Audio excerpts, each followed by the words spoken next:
Sir ನಮಸ್ಕಾರ sir. ನಾನು ತಾಯೂರು ಪ್ರಕಾಶ್ ಅಂತೇಳಿ, ನಾನು ರಾಜ್ಯ JDS ಮಾಧ್ಯಮ ವಕ್ತಾರರು ಮತ್ತು ಮೈಸೂರು ಜಿಲ್ಲಾಧ್ಯಕ್ಷರು ವಾಲ್ಮೀಕಿ ಒಕ್ಕೂಟ.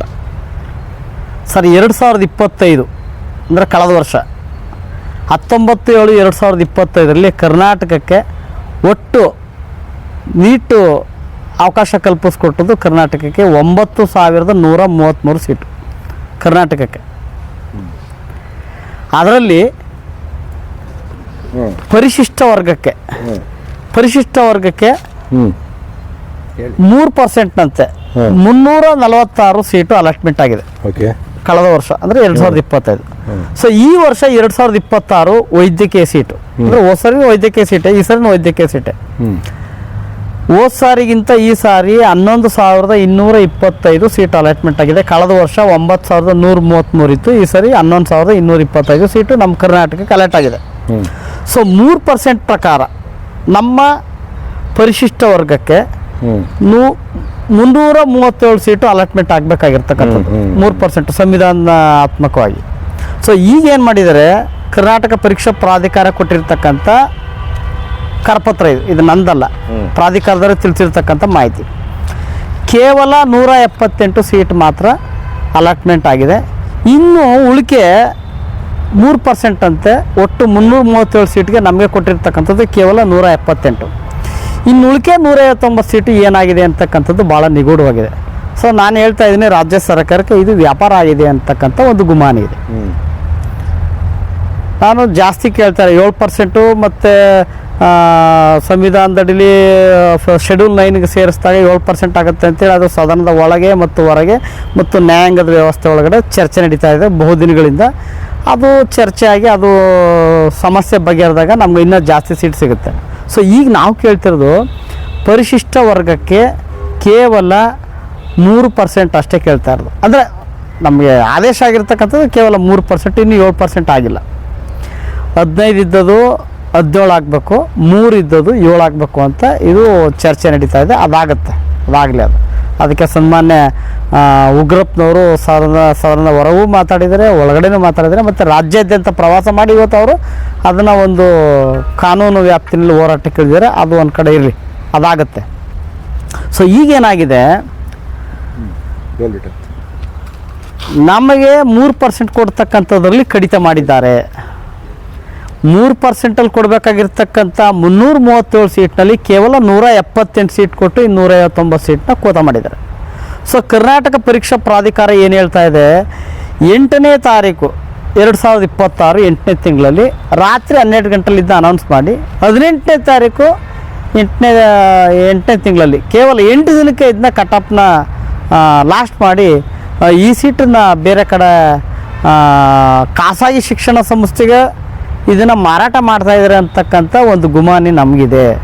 ಸೊ ಹಾಗಾಗಿ ನಾನು ಹೇಳ್ತಾರೆ, ನಿನ್ನೆ UT ಸನ್ಮಾನ್ಯ ಆರೋಗ್ಯ ಮತ್ತು ಕುಟುಂಬ ಕಲ್ಯಾಣ ಸಚಿವರಾಗಿರ್ತಕ್ಕಂಥ UT ಖಾದರ್ ಸರ್ ಕೂಡ ನಿನ್ನೆ ಮೈಸೂರು ಪ್ರವಾಸ ವೇಳೆಯಲ್ಲಿ ನಾನು ಕೂಡ ಅವ್ರನ್ನ ಖುದ್ದು ಭೇಟಿ ಮಾಡಿ ನಾನು ಈ ಮನವಿಯನ್ನು ಕೂಡ ಅವ್ರು ಕೊಟ್ಟಾಗ ಅವರು ವೈದ್ಯಕೀಯ ಶಿಕ್ಷಣ ಸಚಿವರಾಗಿರ್ತಕ್ಕಂಥ ಶ್ರೀಯುತ ಶರಣ್ ಪ್ರಕಾಶ್ ಪಾಟೀಲ್ರವ್ರನ್ನ ಭೇಟಿ ಮಾಡಿ ನಾನು ಇದ್ರ ಬಗ್ಗೆ ಮಾಹಿತಿಯನ್ನು ಕೇವಲ 1 ದಿವಸದಲ್ಲಿ ನಿಮಗೆ ದೂರವಾಣಿ ಮುಖಾಂತರ ಮಾತಾಡ್ತೀನಿ ಅಂಥೇಳಿ ಒಂದು ಭರವಸೆಯನ್ನು ಕೊಟ್ಟೋಗಿದ್ದಾರೆ. ಸೊ ಅದು ಒಂದು ಕಡೆ ಆಯಿತು.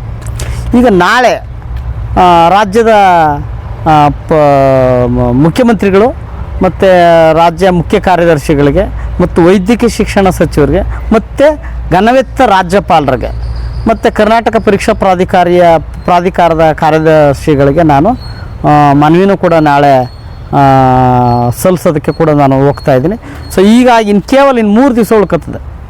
ನಮಗೆ ಸರ್ಕಾರ 159 ಸೀಟ್ ಏನಾದ್ರು ಕೊಡೋದ್ರಲ್ಲಿ ವಿಫಲ ಆದರೆ, ಒಂದು ವೇಳೆ ಕೊಡಲಿಲ್ಲ ಅಂದರೆ ನಮ್ಮ ಹೋರಾಟ ವಿದ್ಯಾರ್ಥಿಗಳನ್ನು ಒಳಗೊಂಡಂತೆ ಉಗ್ರವಾದ ಹೋರಾಟವನ್ನು ರಾಜ್ಯಾದ್ಯಂತ ಪ್ರಾರಂಭ ಮಾಡಬೇಕಾಗ್ತದೆ.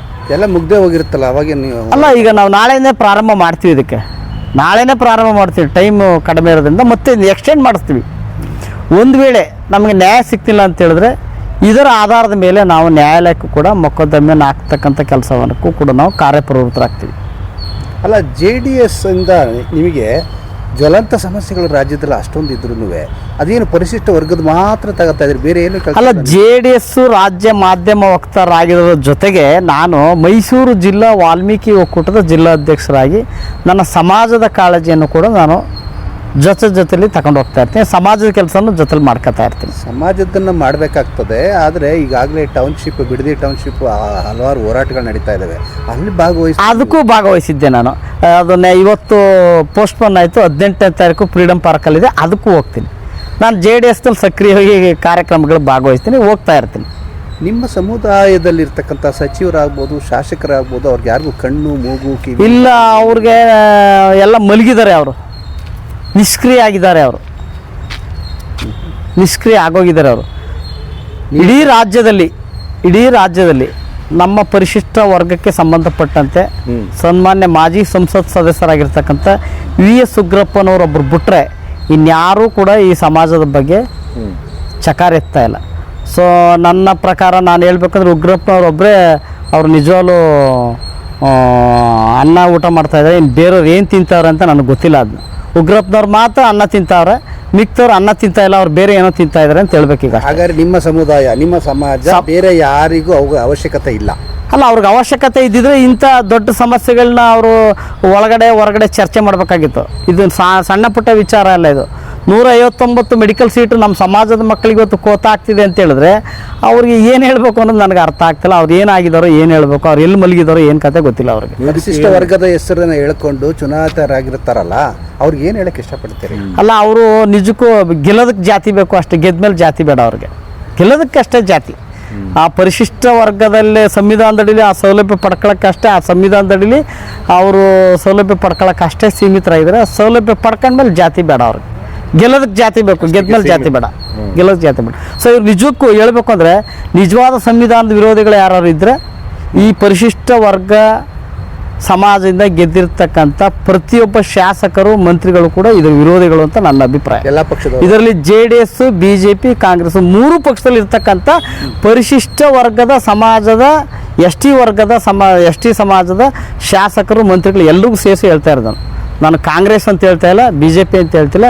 JDS, BJP, ಕಾಂಗ್ರೆಸ್ 3 ಪಾರ್ಟಿಲಿ ಇರ್ತಕ್ಕಂಥ ನನ್ನ ಸಮಾಜದ ಶಾಸಕರು ಮತ್ತು ಸಚಿವರಿಗೆ ನಾನು ನೇರವಾಗಿ ಹೇಳ್ತಾ ಇದ್ದೀನಿ, ಅವರು ಸಂವಿಧಾನದ ವಿರೋಧಿ ಕೆಲಸಕ್ಕೆ ಖಂಡಿತ ಅವರು ರೆಡಿಯಾಗಿ ನಿಂತಿದ್ದಾರೆ. ಮುಂದಿನ ಕಾರ್ಯ ಏನು? ಈಗ ನಾಳೆ ರಾಜ್ಯದ ಮುಖ್ಯಮಂತ್ರಿಗಳು ಮತ್ತು ಚೀಫ್ ಸೆಕ್ರೆಟರಿ ಅವರಿಗೆ ಮನವಿ ಮತ್ತು ರಾಜ್ಯಪಾಲರಿಗೆ ಮನವಿಯನ್ನು ಕೊಟ್ಟು ಅಲ್ಲೂ ಕೂಡ ಅವರ ಅಭಿಪ್ರಾಯಗಳನ್ನ ಏನು ಅನ್ನೋದ್ರ ಬಗ್ಗೆ ತಿಳ್ಕೊಂಡು ಕೇವಲ ಇನ್ನೊಂದು ದಿವಸದಲ್ಲಿ ಇದು ಕಾರ್ಯಪ್ರವೃತ್ತರಾಗ್ತೀವಿ. ಒಂದೇ ಟೈಮ್ 18ನೇ ತಾರೀಕು ಲಾಸ್ಟ್ ಇದು. ಸೊ 159 ಸೀಟು ಏನು ನಮ್ಮ ಸಮಾಜಕ್ಕೆ ಕನ್ಯೆ ಆಗಿದೆ, ಅದನ್ನು ಯಾವುದೇ ಕಾರಣಕ್ಕೂ ಖಾಸಗಿ ಕಾಲೇಜುಗಳಿಗೆ ಕೊಡೋದಕ್ಕೆ ನಾವು ಯಾವುದೇ ಕಾರಣಕ್ಕೂ ಬಿಡಲ್ಲ. 224 ಕ್ಷೇತ್ರಗಳಲ್ಲೂ ಕೂಡ ನಿಮ್ಮ ಸಮಾಜದ ಪಾತ್ರ ಏನು ಇಲ್ವಾ? ಖಂಡಿತ ಇದೆ. ನಾವು ಅತಿ ಬಹುದೊಡ್ಡ ಸಮಾಜ. ಇಡೀ ರಾಜ್ಯದಲ್ಲಿ 3ನೇ ಸ್ಥಾನದಲ್ಲಿ ಇರ್ತಕ್ಕಂಥವ್ರು ನಾವು. ಆದರೆ ಇವತ್ತಿನ ಸಮೀಕ್ಷೆ 4ನೇ ಸ್ಥಾನ ಅಂತ ಹೇಳುತ್ತೆ. ನಾವು 3ನೇ ಸ್ಥಾನದಲ್ಲಿದ್ದೀವಿ. 65ರಿಂದ 70 ಲಕ್ಷ ಜನಸಂಖ್ಯೆ ಇರತಕ್ಕಂಥ ಬಹುದೊಡ್ಡ ಸಮಾಜ ಇಡೀ ರಾಜ್ಯದಲ್ಲಿ. ನಾನು ಚಾಮರಾಜನಗರದಿಂದ ಬೀದರ್ನವರೆಗೂ ಪ್ರವಾಸ ಮಾಡಿದ್ದೇನೆ. ಆದರೂ ಈ ಪರಿಸ್ಥಿತಿ ಬಂದಿದೆ.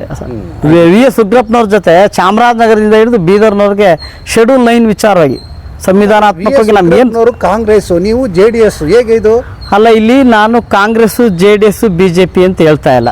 ನನಗೆ ನನ್ನ ಸಮಾಜಕ್ಕಾಗಿರ್ತಕ್ಕಂಥ ಅನ್ಯಾಯದ ವಿರುದ್ಧ ನಾನು ಹೋರಾಟ ಮಾಡ್ತಾ ಇದ್ದೀನಿ. ಅದ್ರ ಬಗ್ಗೆ ಯಾರು ಮುಂದೆ ಬಂದಿದ್ದಾರೆ ಅದು ಹೇಳ್ತಾ ಇದ್ದೀರಾ? ಅದು ಪಾರ್ಟಿ ಉಗ್ರಪ್ಪನವ್ರು ಕಾಂಗ್ರೆಸ್, ನಾನು JDS. ಕೆಲಸ ಯಾರು ಮಾಡ್ತಾ ಇದ್ದಾರೆ? ಈಗ ಸಮಾಜದ ಪರವಾಗಿ ಧ್ವನಿ ಎತ್ತಬೇಕಲ್ಲ. ಸದನದ ಒಳಗೆ ಹೊರಗೆ ಅವರು ಎತ್ತಾ ಇದ್ದಾರೆ. ನಾವು ಹೋರಾಟದ ಮುಖಾಂತರ ನಾವು ಮಾಡ್ತಾ ಇದ್ದೀವಿ. ಏನು ಹೇಳಿದ್ರು ಸರ್? UT ಖಾದರ್ ಅವರು ನಿನ್ನೆ UT ಖಾದರ್ ಸಾಹೇಬರು ಒಂದು ದಿನ ನನಗೆ ಕಾಲಾವಕಾಶ ಕೊಡಿ, ಮಾನ್ಯ ವೈದ್ಯಕೀಯ ಶಿಕ್ಷಣ ಸಚಿವರಾಗಿರ್ತಕ್ಕಂಥ ಶರಣ ಪ್ರಕಾಶ್ ಪಾಟೀಲ್ರವ್ರನ್ನ ಭೇಟಿ ಮಾಡಿ ನಿಮಗೆ ದೂರವಾಣಿ ಮುಖಾಂತರ ನಿಮ್ಗೆ ಮಾಹಿತಿಯನ್ನು ಕೊಡ್ತೀನಿ ಅಂತೇಳಿ ನಿನ್ನೆ ಕಾಂಗ್ರೆಸ್ ಕಚೇರಿಯಲ್ಲಿ ಅವ್ರನ್ನ ನಾನು ಖುದ್ದು ಭೇಟಿ ಮಾಡಿ ಹೊರಗಡೆ, ಕಾಂಗ್ರೆಸ್ ಕಚೇರಿ ಒಳಗಡೆ ಅಲ್ಲ ಹೊರಗಡೆ ಅವ್ರನ್ನ ಕಾದಿದ್ದು ಖುದ್ದು ಭೇಟಿ ಮಾಡಿ ಅವ್ರಿಗೆ ಮನವಿಯನ್ನು ಮಾಡಿದ್ದೇನೆ. ಮನವಿ ಮಾಡಿದಾಗ ಈ ಒಂದು ಭರವಸೆನ ಹೇಳಿದ್ರೆ. ಸೊ ಆದರೂ ನಾನು ಅವರ ಭರವಸೆಗೆ ಅವ್ರ ಭರವಸೆಗಳನ್ನೆಲ್ಲ ನಾನು ನಂಬಲ್ಲ. ಖುದ್ದಾಗಿ ರಾಜ್ಯದ ಮುಖ್ಯಮಂತ್ರಿಗಳ ಕಚೇರಿಗೆ ನಾಳೆ ನಾನು ಮನವಿಯನ್ನು ಕೊಡ್ತೇನೆ. ಮತ್ತು ರಾಜ್ಯ ಮುಖ್ಯ ಕಾರ್ಯದರ್ಶಿಯವ್ರಿಗೂ ಮನವಿಯನ್ನು ಕೊಡ್ತೇನೆ, ಮತ್ತು ರಾಜ್ಯಪಾಲರಿಗೂ ಕೂಡ ಮನವಿಯನ್ನು ಕೊಡ್ತೇನೆ. ಮತ್ತು ಕರ್ನಾಟಕ ಪರೀಕ್ಷಾ ಪ್ರಾಧಿಕಾರ ಏನು ಮಲ್ಲೇಶ್ವರಂದಲ್ಲಿದೆ, ಆ ಕಾರ್ಯಕಾರಿಣಿ ಕಾರ್ಯದರ್ಶಿಗಳು ಕೂಡ ಮನವಿಯನ್ನು ಕೊಟ್ಟು ನಾನು ಇದ್ರ ಬಗ್ಗೆ ಹೋರಾಟವನ್ನು ಮಾಡೇ ಮಾಡ್ತೀನಿ. ಏನು ನಮಗೆ ನಮ್ಮ ಹಕ್ಕೇನಿದೆ ನಾವು ಬೇರೆಯವ್ರಿಗೆ ಕೇಳ್ತಾ ಇಲ್ಲ. ನಮಗೇನು ಸಂವಿಧಾನದಲ್ಲಿ 3% ಏನೋ ಆದೇಶ ಆಗಿದೆ, ಆ ಆದೇಶದ ಪ್ರಕಾರ 11,225ಕ್ಕೆ 337 ಸೀಟ್ ನಮ್ಗೆ ಕೊಡಿ ಅಂತ ಕೇಳ್ತೀವಿ. ನಾವು ಬೇರೆಯವ್ರ ಹಕ್ಕನ್ನು ಕಿತ್ಕೊಳ್ಳೋಕೆ ತಯಾರಿಲ್ಲ. ನಮ್ಮ ಹಕ್ಕನ್ನು ಅಷ್ಟೇ ನಾವು ಪಡ್ಕೊಳ್ಳೋಕೆ ನಾವು ಹೋರಾಟ ಮಾಡ್ತೀವಿ. ಅದರಲ್ಲಿ 178 ಸೀಟು ಮಾತ್ರ ಕೊಟ್ಟಿದ್ದಾರೆ, ಇನ್ನು 159 ಸೀಟು ನಮಗೆ ಕೋತ ಆಗಿದೆ. ಸೊ ಅದು 159 ಸೀಟ್ ಕೊಡೋವರೆಗೆ ನಮ್ಮ ಹೋರಾಟ ನಿರಂತರ ನಡೀತದೆ, ನಾವು ಬಿಡೋಲ್ಲ ಇದನ್ನ. Thank you sir.